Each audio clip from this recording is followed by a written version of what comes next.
தளபதி விஜய் சொந்தங்கள் அனைவருக்கும் வணக்கம். உங்களை எல்லாருக்குமே தெரியும். தளபதியுடைய மனைவி சங்கீதா அவர்கள் விவாகரத்து கேட்டு வந்து கோர்ட்டு படியேறியிருக்காங்க அப்படின்றது தெரியும். இது வந்து நான் என்ன சொல்ல விரும்புகிறேன்னா,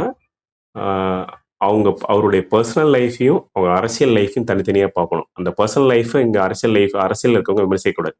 எத்தனை பேர் நாகரிகமாக இருக்காங்கன்றதை வந்து தயவு செய்து பாருங்க. ஏன்னா ஒவ்வொரு அரசியல்வாதிக்கும் அவங்க பர்சனல் லைஃப் இருக்கு. அவங்க பர்சனல் லைஃப்பை வந்து அரசியலில் உள்ள அரசியல்வாதிக்கு வந்து விமர்சிக்காம இருக்கிறது தான் வந்து நாகரிகம். இப்போ சமீபத்தில் பார்த்தீங்கன்னா பிஜேபியை சேர்ந்த நயினார் நாகேந்திரன் வந்து அண்ணன் விஜயோடைய பர்சனல் லைஃப்பை விமர்சிச்சிருந்தாரு. இப்போ இந்த ஒரு விஷயம் வேற கிடைச்சிச்சுங்களா, இதை வச்சு வந்து நிறைய பேர் விமர்சிப்பாங்க. இப்போ நம்ம இது ஒரு நல்ல சந்தர்ப்பம். யாரெல்லாம் நாகரிகமா பேசுறாங்க அப்படின்ட்டு நல்லாவே தெரிய வரும். விஜய் யாரெல்லாம் உண்மையிலேயே வந்து பிடிக்காமலாம் பார்த்தீங்கன்னா அவருடைய பர்சனல் லைஃப்பை விமர்சிப்பாங்க. ஆனா அது நாகரிகமான அரசியல்வாதி யாருன்னு இதை வச்சு நம்ம கண்டுபிடிச்சிக்கலாம். அதை தான் உங்கள்கிட்ட சொல்ல நினைச்சேன்.